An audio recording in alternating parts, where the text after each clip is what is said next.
कृष्ण के युग में दो स्त्रियों को बाल से पकड़कर घसीटा गया। देवकी के बाल पकड़े कंस ने और द्रौपदी के बाल पकड़े दुशासन ने। श्री कृष्ण ने स्वयं दोनों अपराधियों का समूल नाश किया। किसी स्त्री के अपमान का दंड अपराधी के समूल नाश से ही पूरा होता है, भले ही वो अपराधी विश्व का सबसे शक्तिशाली व्यक्ति क्यों न हो। कर्म करते समय सदैव सावधान रहना चाहिए। कर्म का परिणाम अवश्य भोगना पड़ता है। कर्म प्रधान विश्व रची राखा, जो जस करहि सो तस फल चाखा।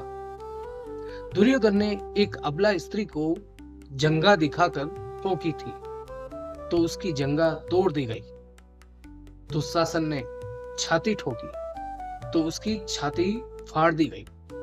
महारथी कर्ण ने एक असहाय स्त्री के अपमान का समर्थन किया, तो श्री कृष्ण ने असहाय दशा में ही उसका वध करवाया। भीष्म ने यदि प्रतिज्ञा में बंध कर एक स्त्री के अपमान को देखने और सहन करने का पाप किया था, तो असंख्य तीरों में बिंद कर अपने कुल को एक एक मरते हुए भी देखा। भारत का कोई बुजुर्ग अपने सामने अपने बच्चों को मरते हुए देखना नहीं चाहता, पर भीष्म अपने सामने चार चार पीढ़ियों को मरते हुए देखते रहे, और जब तक सब देख नहीं लिया तब तक मर भी न सके। यही उनका दंड था। धृतराष्ट्र का दोष था पुत्र मोह, तो 100 पुत्रों के सब को कंधा देने का दंड मिला। उन्हें 60,000 हाथियों के बराबर बल वाला धृतराष्ट्र सिवाय रोने के अलावा कुछ नहीं कर सका। दंड केवल कौरव दल को ही नहीं मिला, दंड पांडवों को भी मिला। द्रौपदी ने वरमाला अर्जुन के गले में डाली थी, सो उनकी रक्षा का दायित्व सबसे पहले अर्जुन पर था। अर्जुन यदि चुपचाप उनका अपमान देखते रहे तो सबसे कठोर दंड भी उन्हीं को मिला। अर्जुन पितामह भीष्म को सबसे अधिक प्रेम करते थे, तो कृष्ण ने उन्हीं के हाथों पितामह की निर्मम मृत्यु दिलाई। अर्जुन रोते रहे पर तीर चलाते रहे। क्या लगता है, अपने ही हाथों अपने ही पिता की हत्या, अपने ही दादा की हत्या, ग्लानि से अर्जुन कभी मुक्त हुए होंगे? वे जीवन भर तड़पे होंगे। यही उनका दंड था। युधिष्ठिर ने भी स्त्री दांव पर लगाया, तो उन्हें भी दंड मिला।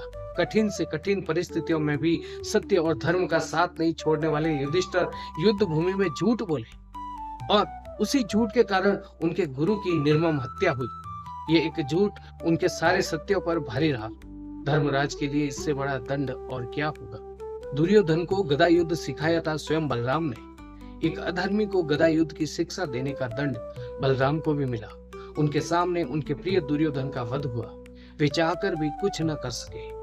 इस युग में केवल 2 योद्धा थे जो अकेले सबको दंड दे सकते थे, एक कृष्ण और दूसरे महात्मा बर्बरिक।